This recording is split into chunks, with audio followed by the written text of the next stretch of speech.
Hi. Good evening, and I'm so delighted to see so many people here, once again proving that ancient art is every bit as good, if not better, than modern and contemporary. Thank you once again for proving this. Excellent. And today I have the great pleasure of introducing our speaker, Sandra Olsen. My name is Robert Cohn. I'm curator of ancient art here. And Dr. Olsen comes to us from Kansas, rather from Lawrence, Kansas, and a few words about her and archaeology in general. Usually archaeology is about making left-hand turns. It's about when everyone's going straight or off to the right, thinking about new ways of doing things and going off to the left. Usually when you go off to the left, you find yourself in the middle of nowhere and have made a disastrous decision. It doesn't work most of the time, and most of the time that explains why we publish so few books, or for that matter, articles in archaeology. Rarely does going off to the left pay. On the other hand, it's in our nature to do this, and we love doing it. And sometimes there are some people who are kind of prescient and see that that left-hand turn really is going to lead in the proper direction. And that is precisely the case with Dr. Olsen. Dr. Olsen's curriculum vitae begins very nicely, as it should for an archaeologist, where she received her PhD from the University of London. This is very, very good. And then it gets a little bit odd because she receives a postdoctoral fellowship at Johns Hopkins School of Medicine in anatomy. And that's really getting interesting. And then rather than jumping into the Mediterranean and having spaghetti in Italy, she heads off to Kazakhstan and studies the bones of horses. And this is living in tents, okay? Or yurts, as the case may be. And this is really a little bit unusual, where she begins studying the domestication of horses. Extraordinary thing. And then makes another extraordinary left-hand turn and finds herself working in Saudi Arabia on petroglyphs. She's at, for a good long spell, the Carnegie Museum of Natural History in Pittsburgh, and happily, I'm pleased to say, comes to Lawrence, Kansas, to KU, to the Jayhawks, where we have her now teaching. This is this is a coup for Lawrence, okay? Good for us. Jayhawks, okay, finally, as I had said, most archaeologists don't publish that much because usually we've gone off in the wrong direction. She, on the other hand, has published no less than 60 articles, has edited no less than 3 books, and also has published 2 of her own. And as you'll see, you will be able to get a signed copy of one of those books at the end of the lecture at our bookstore. She'll be there to sign them. So please welcome Dr. Sandra Olsen, now of KU. Thank you.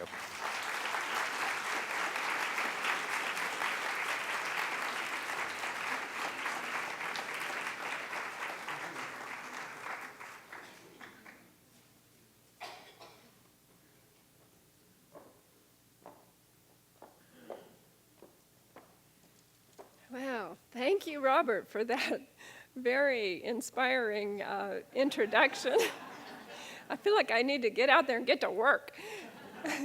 And thank you all for coming here tonight. This is such an exciting honor for me, and I'm always doing things that give away my age, but the first time I came to the Nelson-Atkins was back in 1975 when the Chinese Archaeological Exhibition came here, and I waited in line for like 4 hours outside, and we all trudged through like a herd of sheep, but it was so awesome. I'd never seen anything like it. And here I am again. I feel like my life is going full circle because I was actually born in Wichita, so I'm a real Jayhawk. And here I am back again. And in addition to feeling quite at home here, I feel very much at home with Roads of Arabia. I feel like we're old friends. And the reason is that I may not have been there at the inception, and I can't take any credit for it.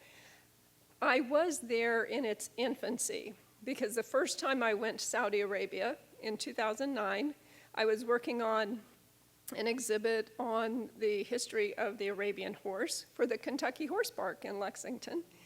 And I was working in the University Museum side by side with the curators, collection managers, and conservators of the Louvre. And they were picking out and photographing and describing the artifacts for Roads of Arabia. It was the first time I heard about it. It opened in 2010, and fortuitously, I was able to see it there in the Louvre. I was incredibly impressed, particularly by these enormous colossi. And then I went back home to the Carnegie Museum of Natural History, where I was for 23 years until very recently.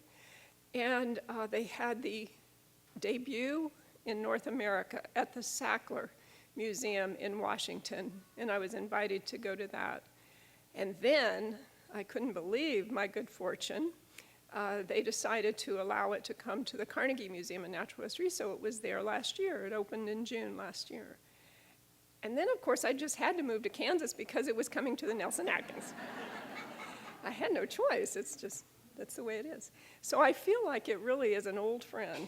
And I have to say, it's a feast for the eyes as well as the mind. It's so illuminating. From what I have experienced in my brief career in Saudi Arabia, I don't think there's any way they could have better captured the deep cultural history of the Arabian Peninsula than in Roads of Arabia. And so you can go there repeatedly, look at the exhibition over and over again, and you will just continue to learn more and more and more about the Arabian Peninsula. Now, we in the West, and myself included until very recently, we know very little about Arabia. It's really terra incognita. And this is one way that we can open our eyes, come to understand that it isn't just about oil and sand and camels, although all those things are important, but that it has a longevity that's really hard to grasp. Throughout this talk, and half of my talk will be about the exhibition, the other half will just be sort of a general overview of the research I've been doing over there. But in the first half, I will be talking about how this exhibition shows that the Arabian Peninsula has been, for millennia, a bridge, a crossroads, and a center. And so you'll see how this all ties together as I go through my talk. And I like to say it's rather ironic when you think about the Arabian Peninsula. It is this huge desert island, almost, surrounded by water, and yet it has been dictated throughout its history by the impoverishment of water, fresh water, that is. So it's a very strange enigma. Now, if we go way, way back in time to at least 1.3 million years ago, we can actually find some stone tools that have their parallels in the Olduvai Gorge, found by Louis Leakey in the 1950s. And those stone tools were made by a different species than ourselves. So Homo ergaster or Homo erectus, one of those species. And you can find them at as many as 16 sites in the northern province of the kingdom. So it's clear that hominins entered Arabia from Africa a very long time ago, and we can say, therefore, that it is a bridge for spreading to the rest of the world. And of course, hominins also made it to Georgia by 1.6, 1.7 million years ago, and all the way to Java about the same time. So they were spreading out from Africa then. Maybe a little bit more interesting to all of us, since we tend to be Homo sapiens, most of us anyway. That is that we know that by at least 125,000 years ago, Homo sapiens were entering the Arabian Peninsula. Now, what we don't know is the exact route they took, but we know they got to Sharjah, to Jebel Faya, by that time. So there are two hypotheses. One is that they took the route that the other earlier hominins took, which is probably across the Sinai and dropping down. That's the simpler way. But another way would be to go to that little pinch point down there at the bottom of the Red Sea, Bab al-Mandab Strait. But even with lower sea levels during the Pleistocene or the Ice Age, it still would have been too deep to just walk across. It's not like the Bering Land Bridge across from Siberia to Alaska. They still would have had to take some kind of a boat or a raft, which is still quite feasible by the time you have Homo sapiens. So we still need to do further investigation to figure that one out. Now, moving way up in time, when you first enter the exhibition, you will see these very evocative stela. They're not terribly big, but they really grab you, especially the guy on the right. He's just, you can just tell that he's thinking something really important. There's something going on there. These are what they call the earliest works of art in the Arabian Peninsula, although I'm now spending a lot of time looking at art that dates just about to that same time period in the form of petroglyphs carved on the cliff faces. And so it dates to about the end of the 4th millennium, roughly. They're found in situations that indicate that they were, in a sense, tombstones, perhaps, associated with burials, or with temples, simple religious sites. But what's interesting is you find stela, some of them quite similar, all the way from Jordan down to Yemen. So this may indicate shared beliefs over quite a large territory. But remember, these people were nomadic hunter-herders, and so they could walk long distances. Relatively early, we see a lot of trade and exchange going on. And now we're starting to get into the second part, which is the Arabian Peninsula was a crossroads. So you see much contact with Mesopotamia, with Iran, through the millennia. This is a perfect example. And he's really quite something to look at. He is about a meter tall. He looks very, very like statues found in Mesopotamia. Here's an example of Gudea, the ruler of Lagash from southern Mesopotamia. The gentleman from Saudi Arabia probably does not represent Gudea, but he has his hands in a praying position. But you can see that his eyebrows are kind of like a seagull. He has these sort of bulging eyes with the eyelids delineated, very elongated ears, a long nose. It's very, very similar tradition. He could have been actually a wrestler or a priest. We don't know exactly who he was, but he was found out in a field. So they have estimated he dates to about the same time period as the Mesopotamian ones. And there was trade and exchange going back even farther than that with the Near East. One of the things that they liked to trade was chlorite. Now, chlorite it's actually many different kinds of minerals. It can be serpentine, steatite, soapstone. It's very nice to carve, very soft, ranges from green all the way to black. And you will see many fine examples of chlorite vessels in the exhibition.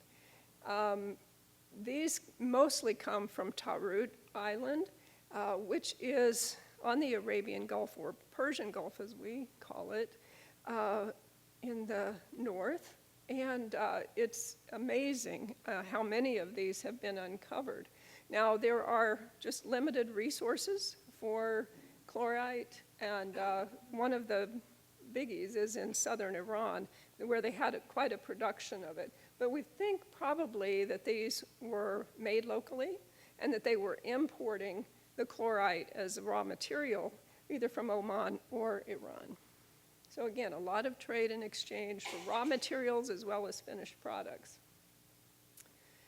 So this is just to reiterate Arabia as a crossroads. It really became a crossroads and became very, very active. And connected to the rest of the Old World during the incense trade, which lasted from about 800 BCE to 200 CE. And it's really amazing because that's a period when the climate was already pretty much the way it is now, having been much wetter in the earlier part of the Holocene. It was already very dry, but camels had been introduced, and they were able to use camel caravans to go all the way from the south, down at the very bottom where you see Hadramaut.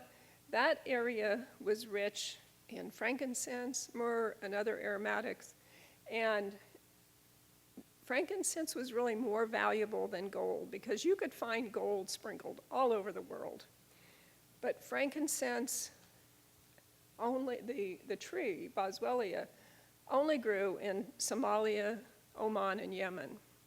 So very, very restricted access to this material. So basically what you do, it's kind of like making maple syrup.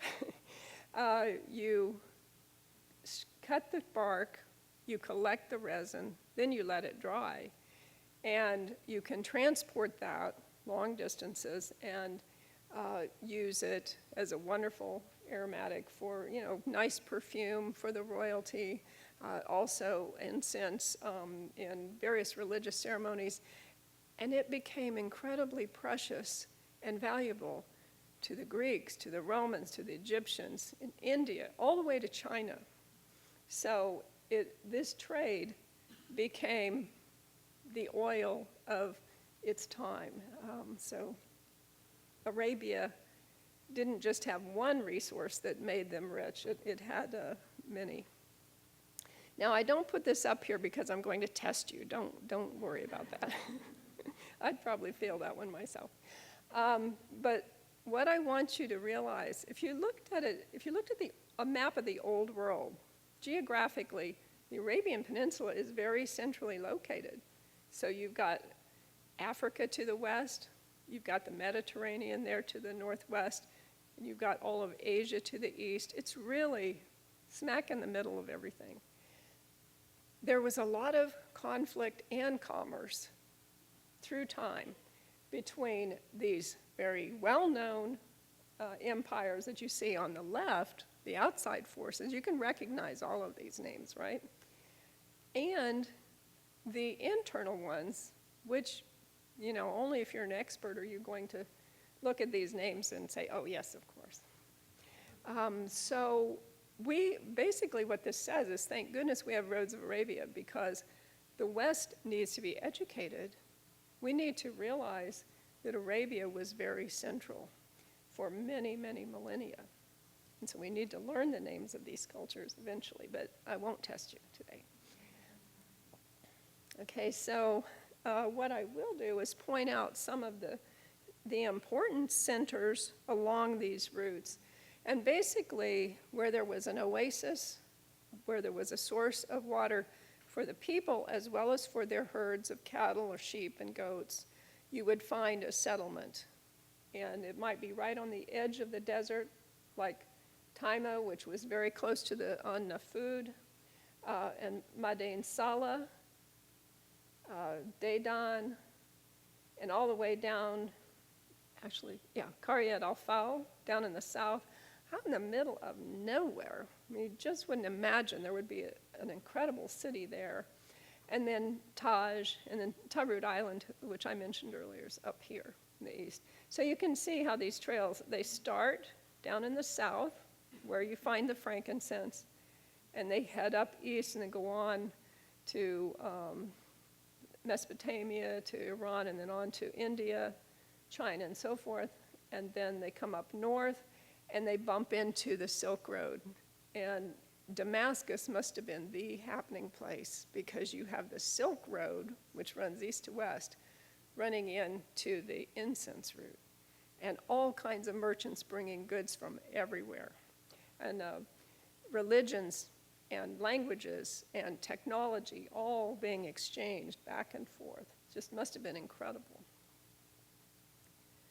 So this is one of my favorite places. I've been here a couple times. There are some nice little examples of rock art. But this is the modern city of Alula, which is actually quite ancient, has next door to it this ruin called Dedan that's still undergoing recent excavations. It's in this beautiful, verdant Wadi al-Kuru, and lots of palm trees. It's just an incredible setting. And Dedan goes way back in time, but was also the home of the Leonid Empire, which was described by the Greeks as being a very organized sort of city-state and very good at trade, and they were on that northern incense route. Now, of course, the people who lived there knew all about it, but we in the West heard about it in around 1909, when two Dominican fathers came down from Jerusalem and checked it out. And what they found was really exciting. They found a couple of these beautiful colossi, which you will see, not these particular ones, but different ones, on exhibition. They're enormous things, over 7 feet tall. They found 2 of them, and they found the bases for 16, leading in an avenue toward a temple. Now, today, they're still uncovering these colossi, and these are the ones you would see on exhibition, uncovered in just the last 10 years. I met the archaeologist there a year ago, March. They're still excavating. What's interesting is when you compare the musculature, the headdresses, you can just see a little bit of it here, the pose, the physique, the way they're clenching their fists, the style of their kilt. It's all very reminiscent of the way the Egyptians depicted their pharaohs.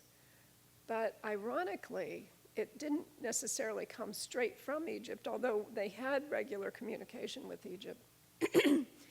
The Greeks sort of reintroduced this fashion of depicting important people this way, and even reintroduced the style of that kilt.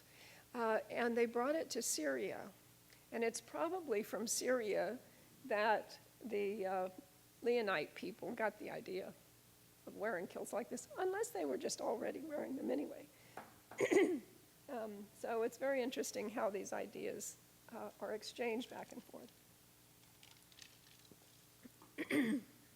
Now, a little bit to the east of Dedan is Taima Oasis, which is right on the western edge of the An-Nafud Desert. And we've done some field work on the edge, the southern edge of the desert. It's a very large sand sea.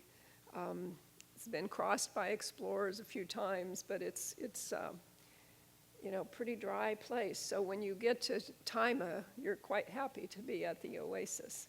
Now here you see the Al-Hamra Temple there, and this was a very important place for the incense route, but also quite interesting because a famous Babylonian king, Nabonidus, decided he would kind of run away from Babylon, and he spent almost his entire reign, he spent 10 years, in Taima, which is a lovely place with a huge well and very nice, but it was safer for him because he recognized a lesser god from the main god that the Babylonians worshipped. So he sort of felt it was a little bit safer to be out there, but he was saying he was protecting their territories, there along the incense route.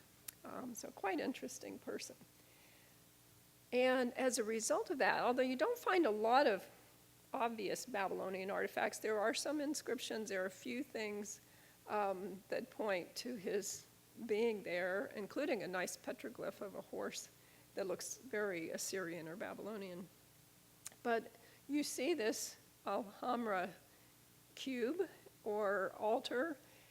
It has symbols that merge Egyptian gods, the Apis god, the winged son of Mesopotamia with the local Aramaic deity Psalm. So the association of cattle with the solar disk, these are ideas that were shared far and wide over a large geographic area. And of course it points to that kind of trade and exchange of ideas as well as incense and other goods. And now just dropping a little bit south, but still up there in that northwest corner where everything was really happening, we see the Nabataean culture, which you may know from Jordan, from the beautiful site of Petra. It's very famous. Millions of people go see it. It's in a steep gorge with this red sandstone and these elaborate facades carved all over. I should have looked up how many people a year go to Petra, but it's hundreds of thousands of people. It was the capital of the Nabataean culture. But the second city was Madain Saleh, which is there in Saudi Arabia. And the difference right now is quite dramatic in terms of tourism, because when our photographer, Richard Bryant, photographed these scenes, we were there all day and we only saw 4 cars.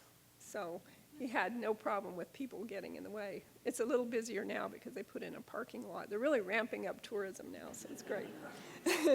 It's great, but yet on the other hand, we felt like we were really going somewhere exotic, and now, you know, all the tourists bring their kids there. So, but it's beautiful. It is. If you get the chance to go there or to Petra, you'll really enjoy it. The Nabataeans really were the middleman who grabbed control of the northern end of the incense route.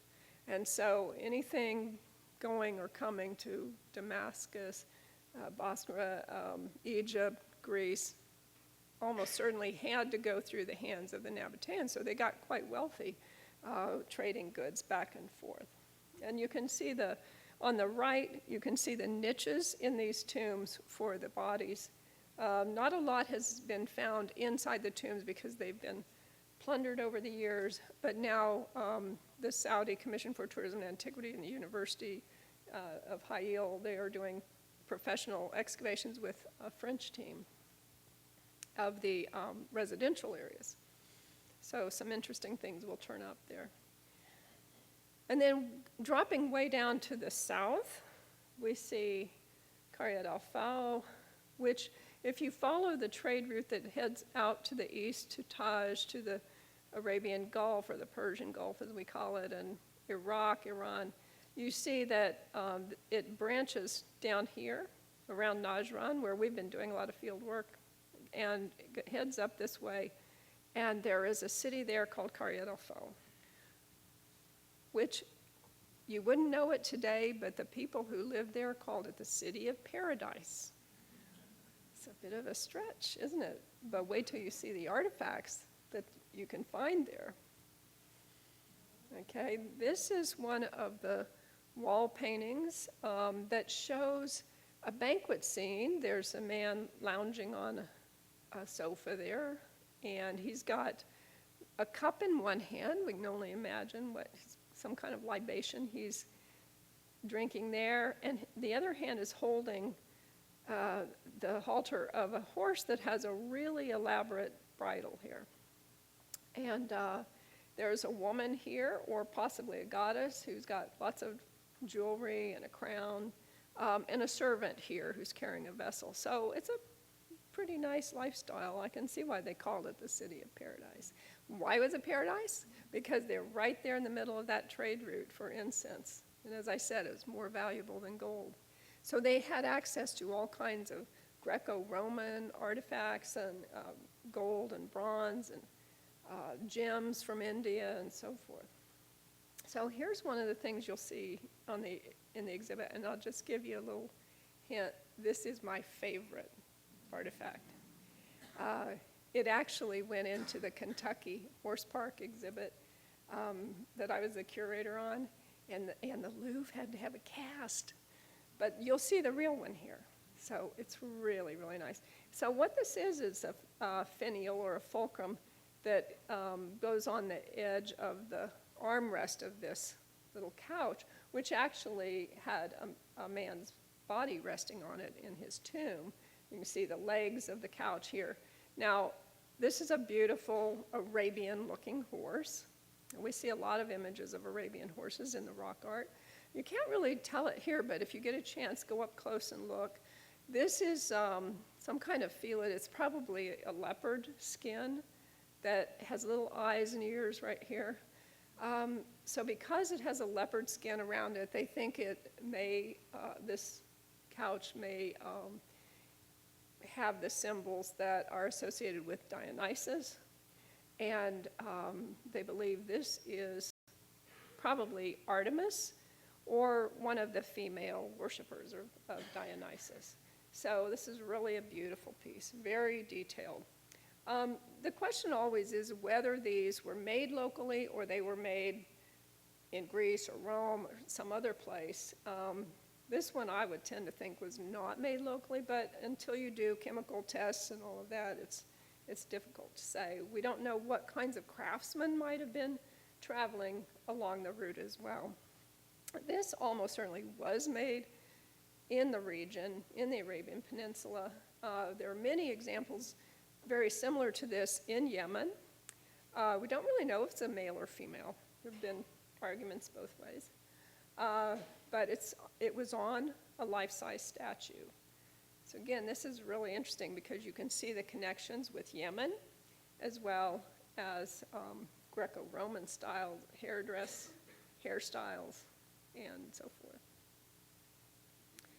So now we're going to move up to the east coast to a place called Taj, which the archaeologists are kind of on the fence, but they think that it probably represents Gera, which was very well documented in various historical documents, Greek and Roman and so forth, as a major trade center.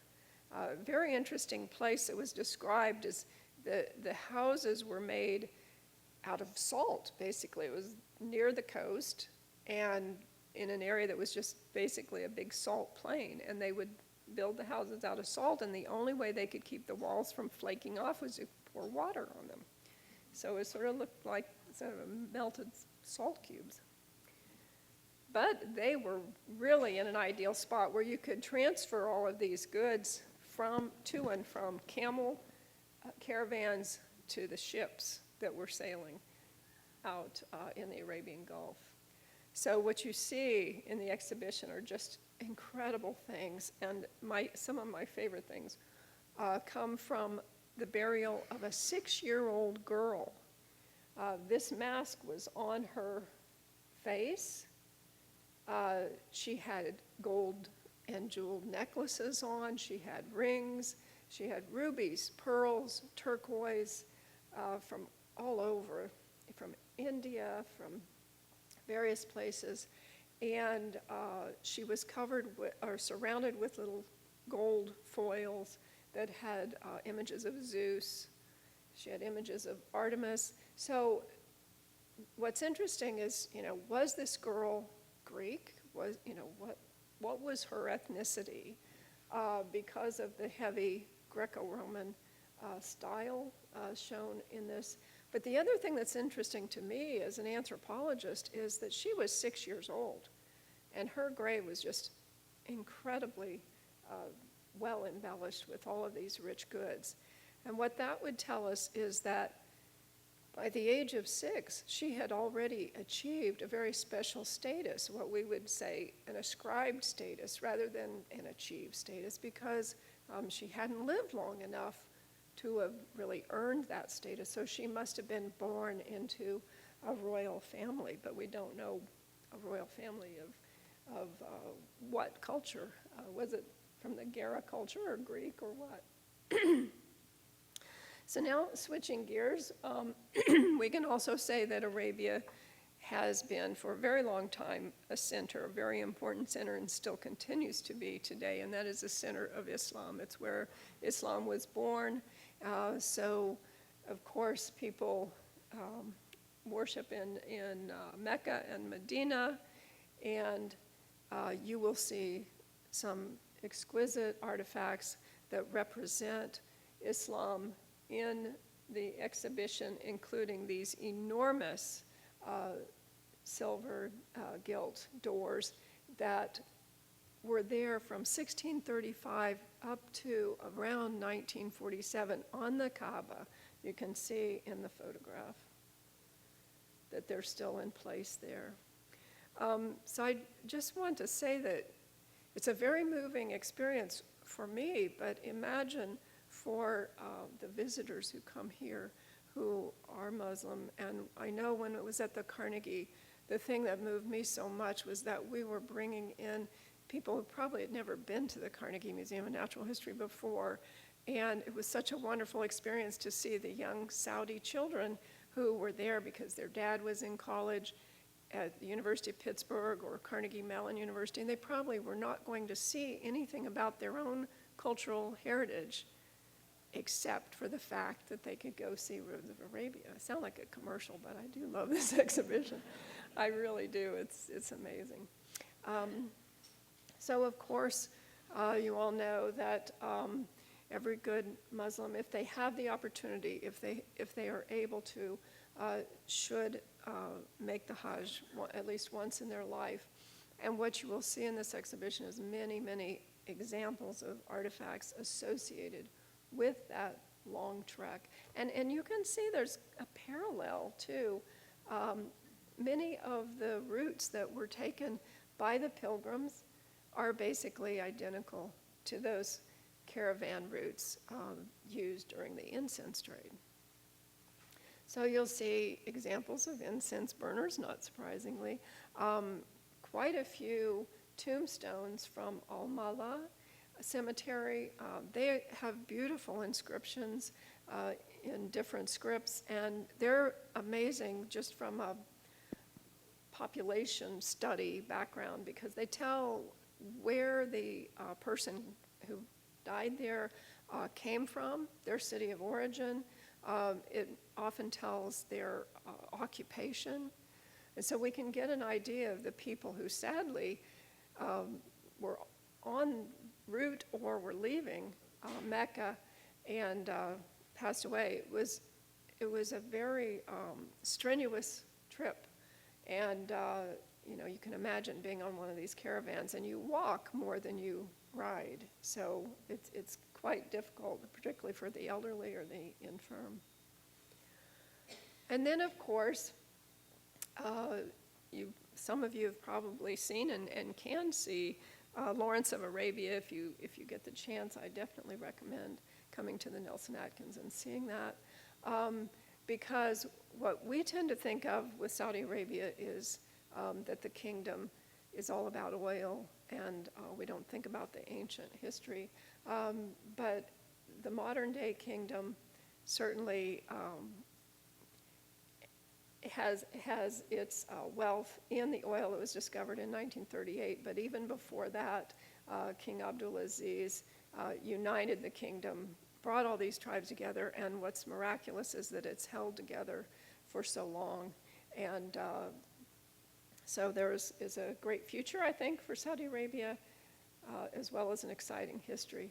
It's very touching to think that you can see actual objects that were worn and that belonged to King Abdulaziz. So it's very, very special. So, of course, probably most of you have already seen the exhibition, but if you get the chance, come back, see it again and again, and spend some time there. It is an amazingly beautiful country as well. The landscape is something I never really thought about until I went there. It looks a little bit like Utah. I spent a lot of time in the American Southwest doing archaeology, so I felt right at home. Beautiful red sandstone cliffs, as well as lava flows and mountains and so forth, as well as the desert. So in 2010, I started a project there that was about using advanced imaging techniques to capture the images that you see on the cliff faces, the petroglyphs or rock art. We were very, very fortunate because we worked with the Saudi Commission for Tourism and Antiquity and local archaeologists, as well as my colleague Majid Khan, who's Pakistani originally but has lived there for 35 years and is the world's expert on Arabian rock art. So we worked around Taima, Dedan or Alula, so you recognize them, but also Juba and Shwemus, which are some of the oldest petroglyphs. and a place right outside of Riyadh called Qaryat al-Asba. And then down in the south, a place that has lots and lots of petroglyphs, Berhema, but they all tend to be quite a bit later. So the early ones are up here in Juba and Shwemas. Just to be given access to these places is such an amazing honor for me. I can't say enough good. The hospitality is enormous. So our major goals were to document the petroglyphs, as I said, using a number of advanced imaging techniques and kind of comparing and contrasting them and see how you can kind of coordinate them to maximize the data that you collect. Also, I wanted to investigate the biodiversity because I am what they call in my field a zooarchaeologist. I study animal bones from archaeological sites normally, so I'm very interested in the human-animal relationship. So I wanted to find out what they were hunting and what kinds of domestic breeds they had. And I'm also interested in what happens when the climate changes, because there's a radical change. There's something called the Climatic Optimum, or the wet period, which was around 5,000 to 2,500 BC, when it was actually a very lush, very different kind of environment there. And I wanted to contrast that, where we have the very early images in Juba and Shwemas, to what happens after that when it starts to look about the way it does now. And so I wanted to look at the human-animal relationship through time and try to set up a temporal sequence as well.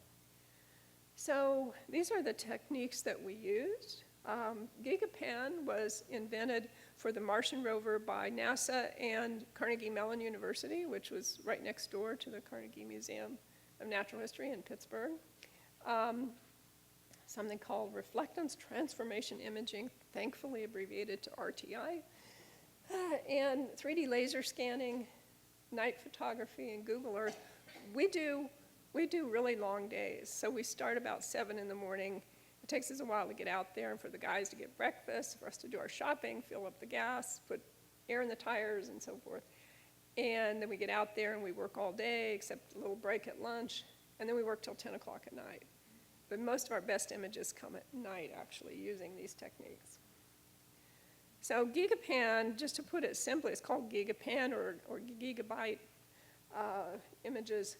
It's because you may take up to, say, 400 individual photographs in rows and columns in a matrix, and then they're all stitched together. So if I wanted to take a picture of this whole area, you in the audience, I would point my camera, which is on a little robotic device on the tripod in the upper left-hand corner, and then I would move it to the lower right-hand corner, and the little robot magically, I don't know how, calculates how many rows and columns of individual high-resolution digital photos to take. And then you step back, and it shoots them. And then you put it into the computer, and again, magically, the software stitches them all together to make one beautiful panorama, extremely high resolution. On the web, it has to be on the web pretty much. I mean, you can make a photo mural, but to really appreciate it, you put it on the web, you zoom in, you can see the sand grains in that rock cliff face. So some of our images are like 2 gigabytes in size. It's amazing. So I can zoom in on my computer screen back in my lab. I can study the spatial relationships of all the different figures on it. I can look at the patina. I can look at overlapping images and see which one is younger, which one is older. I do most of my analysis in my lab because, to be honest, in the bright sunlight there, I can't really see all these things. So this is a daytime shot, but it's shot with that special technique. Now, as I said, we use night photography quite a bit. And Richard Bryan, our photographer, is really an expert at light painting. So he moves the light around, gets it just at the right angle. You can see on the left, you can barely make out that there's a woman's figure there. The night painting, it makes it much clearer. And then just to kind of give people more of a clue so they can find things readily, we have our artist Amanda Zimmerman do illustrations for us to help pinpoint things. And she does it right on top of the image so that on the website you can move the cursor back and forth and it'll flip between her illustration and the photograph in the same position. Really nice. So RTI is just the opposite. Instead of having spatially horizontal, images that are all stitched together, you have them stacked, and you do it at night. You leave the camera in one fixed position, and you move the light around in a hemisphere, always keeping it about the same distance from the center of the object. So the light is raking across at different angles all the time, and then when it's on the computer, if I can get this to work, this is not the clearest image, it actually looks better on the computer. It's like you're taking a flashlight and going around, moving like this, and you can see so many different things in different positions, so the deeply incised images really show up well. Then we use 3D laser scanning. Just for very small images, you can do 3D laser scanning of something huge, but we just had this little handheld device. It's extremely high resolution though, and it allows us to create some rotating videos of it on, which you'll see in just a second on the web. We can also take really detailed measurements of the depth of the grooves, of the size of the figure, and so forth when we get back home. We can look at the profile of the grooves to see how they were manufactured, and then we can do what's now becoming rather commonplace. We can do a resin rapid prototype printout of it and use it for like kids in the museum for little public programs where they can do rubbings of it and see exactly what it looks like. So here's an example of the video that we put up on the website. And you'll see how it looks 3D. But we have incredibly precise measurements that can be taken off these, and it'll show in just a second how these measurements are taken. So there you go. Okay, yeah. So that's good enough. That's enough for you to see. Okay. Of course, I couldn't live without Google Earth, but I can lose many, many hours once I get started doing that, because I can look at the relationship between different sites, because we always have our GPS and take coordinates when we're out there, but I can also zoom in and I can zoom back and just see what that looks like. It looks very different when you just pull up in your SUV.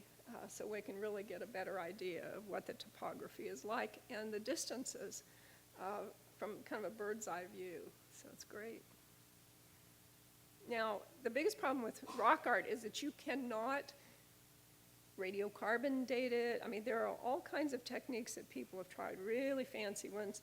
They don't work across the board, and most of them are a little bit suspect, or they're just really tricky, very difficult.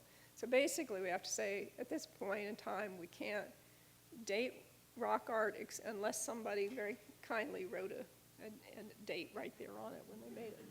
That doesn't happen very often, but if you have a battle, for example, they might say it's the battle of such and such, and you know exactly when that happened. So we have to set up a relative sequence of what's older and what's younger, and just kind of put everything in order, which we've been able to do pretty successfully. But then you have to figure out the endpoints, and that's a little bit harder. But we look at the patina, the relative patina that develops on the rock. We look at the methods of production, which are very different through time. Whether something is very deeply packed or just very lightly scraped is one thing that changes through time. And then you can look, obviously, at overlapping images, so that, there's an example here, I don't know whether you can see that, but you have some really old images that are faded, there's more patina there, and then these younger camels on top of them, so you got old cattle and ibexes, and you see right under here. So you can sort that out that way. And then you can look at the subjects that are depicted. Because if you see a chariot, you know that it's after a certain period, after 1200 BC or something like that. If you see, in some cases, like we have one of a pickup truck, so we know that's pretty recent. That was not, even I can figure that one out. And we have some extinct aurochsen, which are wild cattle that were there during the wet period. So here's the example of some rock art from Juba in the north, which is a man. He's a hunter, but he also probably has domestic sheep there with him, and he's got a bow in his hand. Sometimes they have throwing sticks, and then they show the animals they're going after. The old ones are very deeply packed, and they have almost no patina because of the area where they're working, where they're making these images. I mean, there may be an overall patina, but there isn't a desert varnish. And so we look at the subject.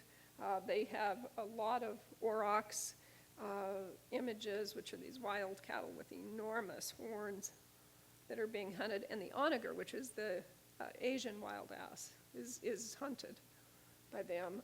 So here's a very elaborate scene. You can see the aurochs, maybe slightly exaggerated horns. There's a leopard crawling up the rock face. There are all these dogs on leashes, and the man with a bow, and there are more dogs over here. It's a very elaborate, very nice hunting scene. This one is very important because it actually helped me to put a date on the early end, because people are wanting to push it back way, way back in time. But I wasn't convinced of that because of the domestic animals that were shown in these early images. Then I found this depicted in a book. It's at the Pushkin Museum in Moscow, which I've been to a few times, but I never was interested in this at the time. But it's from Egypt. It's a pot that has been very well dated to 4,000, 3,500 BCE, because people know about the Nagata one. They've actually done excavations there. And you can see these dogs look kind of similar, and there's a man with a strange head like these guys, and a bow. It's a very similar scene. And we see that the people were already crossing the Red Sea to go from Egypt to the west coast of Arabia. So that may give us kind of a time frame for the earliest rock art. Now, when you get to the later phases, there are lots of different phases. After it starts to get very arid, and you start to see things like horses and camels and military and the date palm, which is coming in from Iran or Iraq probably. And you see some script, and the earliest script probably only dates to the 8th century BC. And these funny little tribal markings, which are kind of like brands that they would put on animals, but also on rocks. You see them all over, and they indicate that this is the territory for a particular tribe. They still do that today. And the patina, they often will just scrape lightly through this desert varnish. So it's very quick, very easy for them to make these later petroglyphs, and they really stand out because they're just removing a very thin varnish. So we see a lot of different animals, and unfortunately you don't get good preservation of the bones there, which is what I normally study. So I'm really happy to have these wonderful images. But in a lot of ways it's more interesting to me because the hunting scenes tell me that the dogs had little spiked ears and curly tails, and they were on leashes and so forth, things that I would never know by looking at the bones. So here we see one of the things we notice is that this is a very old image of a lion encountering a man with his dogs. That's the kind of Neolithic technique, but it's the only lion I've seen at that early stage. Most of the lions are depicted in the later, where you see them scratching through the patina. You can also see there's a lot of script. We've got the palm trees, we've got the camels. All of this says this is late. So this is probably the last part of the first millennium BC or sometime in the first millennium AD or CE. So the reason is they were worried because they had camels that the lions were going to attack them. And there are lots of historical accounts of lions attacking camels. And the camels were so valuable to them for their milk, for their transportation, that they really did fear the lion. So we also see the prey species going all through time. Certain animals like the aurochs, that goes extinct by probably 2500 BCE when the climate starts changing. The onager disappears, the wild ass. But you get the ibex everywhere all through time, as well as the gazelle. The oryx is more common in the later period, as is the ostrich, maybe because the ostrich does better in an arid climate. So here's a cute little scene of it. Well, it wouldn't be cute if you were the gazelle, but the dog is doing something that wild dogs in Africa do. It went up and it bit the nose of the gazelle, and that'll make the gazelle just go limp, and then the hunter can kill it with his arrow. So really intriguing little scenes that, as I said, if I looked at the bones, I wouldn't see that. I wouldn't know that. We get a lot of domestic species, and they change through time. So the dog is there all the way through. The goat is there all the way through. There are some sheep, but not the fat-tailed sheep until quite late. The horse comes in later. Domestic cattle come in, and the camel come in the late phase. So looking at the dogs is quite interesting. They all have the little spiky ears. They have the curly tails. Kind of a medium-sized body. They are not Salukis. We do see Salukis at the very tail end of the petroglyphs. But I kept noticing this little raised part here. And what we notice is sometimes oryx and other animals will actually have the color pattern shown by raising an area, leaving it raised, or cutting it down or whatever. And you see those kind of stripes there. When you look at the Canaan dog or the Bedouin dog, which is found all over that region, you see that a very common marking is this light. And I think that's what they're showing. Because as I say, other wild animals, they show the markings that way. So maybe we have Canaan dogs being depicted. Also, we get these fat-tailed sheep, which are found all across North Africa to Mongolia. The fat's not just in the tail, it's all through the body. And people in those days actually needed fat. We don't need it so much in our diet today. But, and then we see some chariots that are depicted in a way that is found from Central Asia, from Kazakhstan, where I worked for 15 years, even Mongolia, all the way to Sweden. It's a very Indo-European way of showing chariots, and some of the oldest chariots actually come from Russia and Kazakhstan. But they're depicted with the wheels, four-spoked wheels splayed out like this, with the horses apparently lying down back to back. This also shows up across North Africa.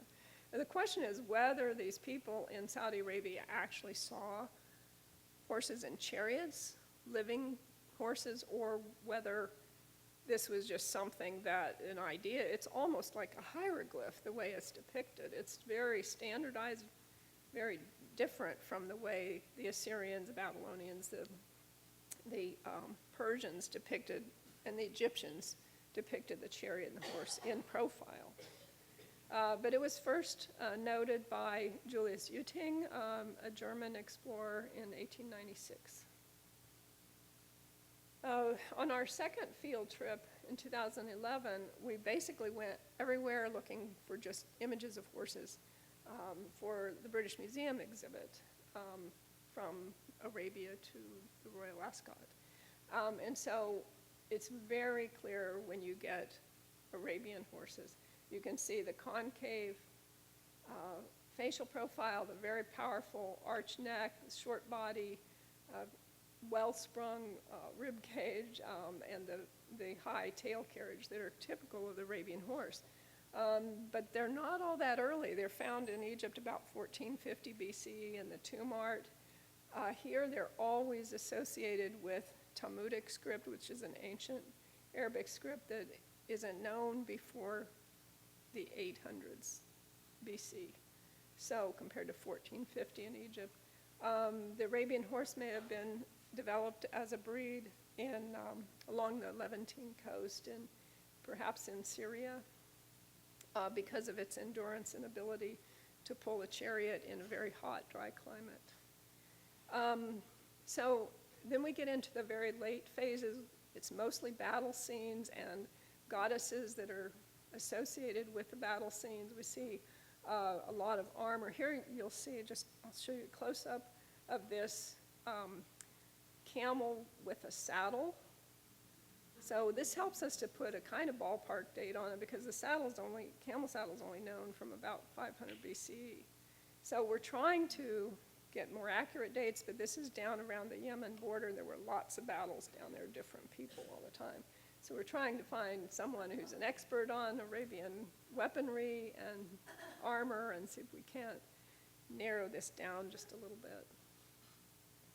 So if you want to learn more about our particular research, the Stories in the Rocks book, it will be on sale. I sound like I'm just doing commercials. I feel really bad about this. Anyway, and I will actually autograph it for you in the gift shop after my talk. And we also have a website that shows those wonderful photographs of Richard Bryant, and it'll give you a lot of documentation, and it's at just Google Saudi-archaeology, and you'll get that.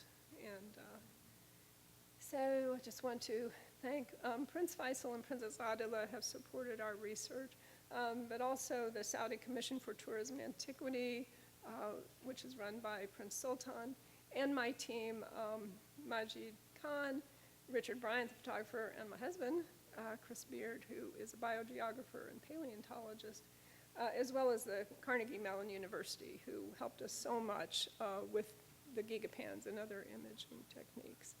And so thank you so much.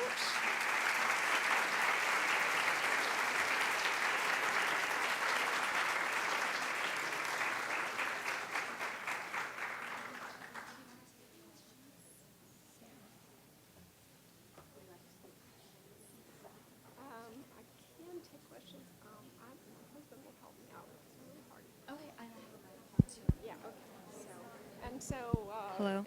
I'll take just a few questions, and then I'm going to mosey on down to the museum store so that I can sign some autographs, some books. The mic is not working. Oh, okay. So All right. actually, let me. Okay, so If anyone had any questions for Sandra, you're more than welcome to ask them at this time. Otherwise, please meet us in the gift shop to talk with her and get some autographs. It looks like we have a couple. I noticed the camels were all dromedary camels. I don't know where the Bactrian camels are in the world, or... right.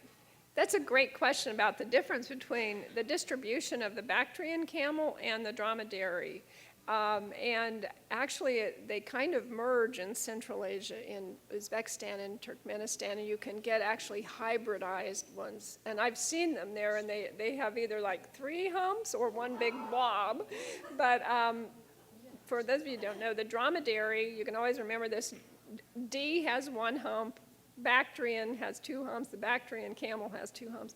So the Bactrian camel started from, and there are even some wild Bactrian camels still in the Gobi Desert in Mongolia and Western China. So that's where they are. They are, but then they kind of drift toward, Central Asia, Kazakhstan, and all the stans.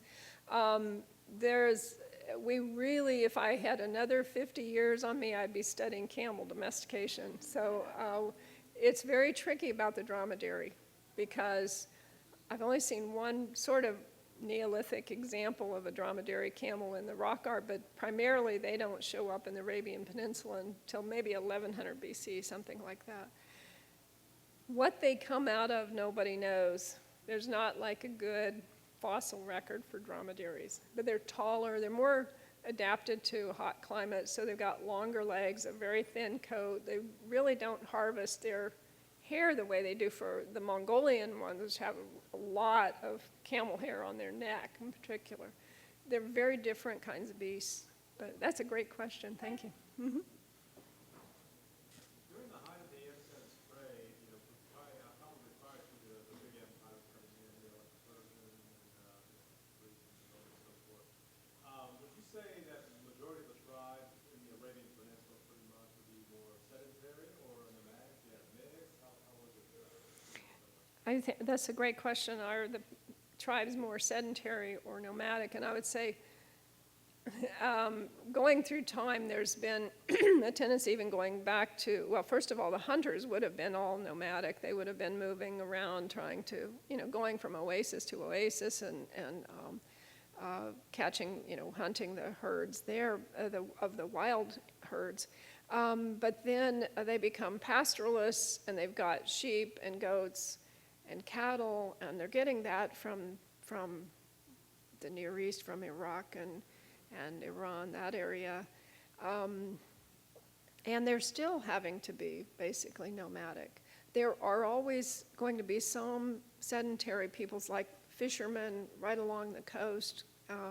And then later on, when you get settlements like Taima and Najran down in the south, where they can actually have a fortress and a big settlement, and they have, like Najran, we go there to look at our rock art. They have quite a bit of water. They have running streams in the wadis. So it's all water dependent, and the oases can have people camped out for longer periods of time. There's some agriculture even, but it's very, very limited. So for the most part, you have that Bedouin tradition going way back in time. So the archaeological sites early on are quite shallow. There's, just like Mongolia, they're little campsites with some stone tools. Yes? Back to the rock art. From the pictures, you can't really gauge the immensity or the smallity, as it were. How did they put them on there? I mean, we didn't have scaffolding. They didn't have belays to come down and carve that out. How did they put the petroglyphs on the rocks? How do they carve it? Yeah, Well- especially with no scaffolding, especially. Oh, scaffolding. There is one site that actually shows like a ladder. But they didn't have a lot of wood, but they did have some wood. So they might have had some scaffolding or some rope made out of, once they had the date palm, you can make all kinds of things out of date palm. So they could have made ropes. We do see a lot of that rock art where it is clear they must have had something, a rope of some kind, to hang from the top of the rock over, because you're also having to use a certain amount of force, and we never find the stone tools. I'm always looking for the stone tools. I know about what they would look like.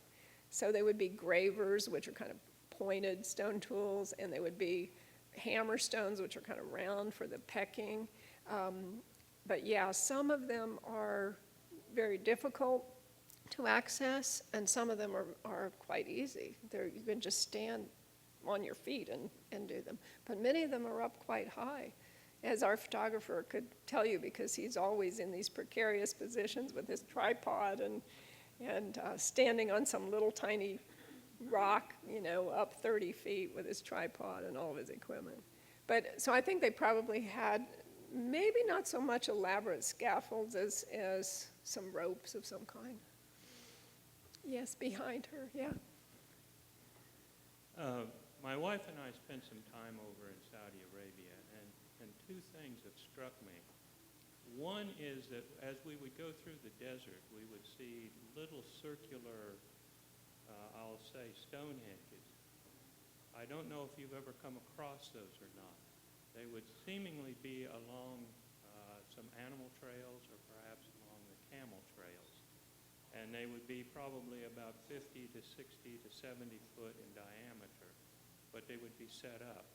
And kind of related to that, in the empty quarter, there is a massive rock formation that's called the post office. And what is intriguing about it is not only the pictorial representations, but there's one intriguing figure that is of I'll call him a shaman, because I've seen him also in southwest Colorado. I've seen him in Asia, and I wonder if there's any continuity or if you've had any relationship to either one of those things. So the last part I didn't hear. The shamans do In what? Kali, a shaman image, he recalls southwestern Colorado and Asian shaman figure. So is there continuity? Well, first of all, I think you're talking about the kites in terms of the animal traps and things. The first part of the question? No. These are very similar to the outlines or shells that are set up in a circular formation, 360 degrees, and they appear fairly frequently out in the desert. And we had a group that would hike through the desert, so we would see these, and we often wondered what they were and how they might relate, because they are quite similar in their formation. They're much smaller. They would be probably about 5 feet high. There would be, like I say, 50 to 60 feet in diameter, 360 degrees, but they were set up in an orientation, like I say, kind of a mini Stonehenge. I don't know what they were, but we came across them, and I wondered if you had any experience. Right.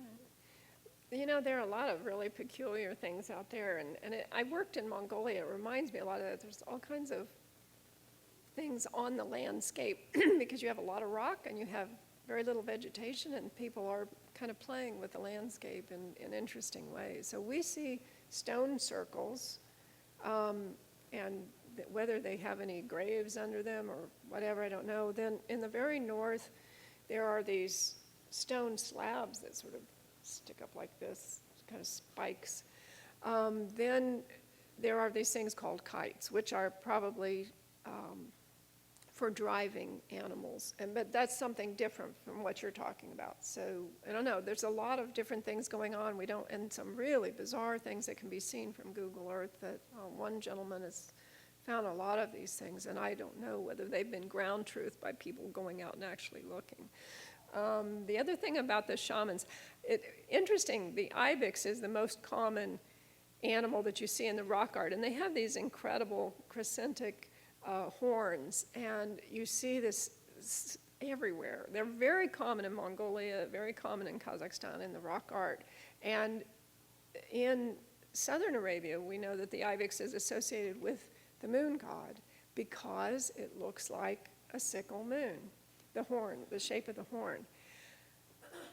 Whether, I can say from being a Eurasian steppe archaeologist most of my life that there really are connections between Siberia and the Athabascan people who become as they move down south, they become the Apache and the Navajo, but as far as we know in the US, they didn't make any of the rock art.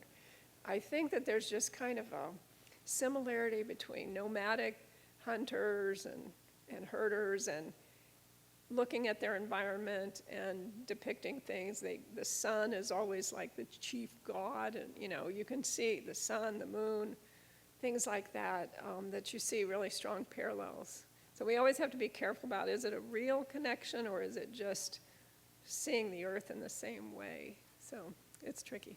But I probably should head over to the museum store really quickly. But I want to thank all of you for coming.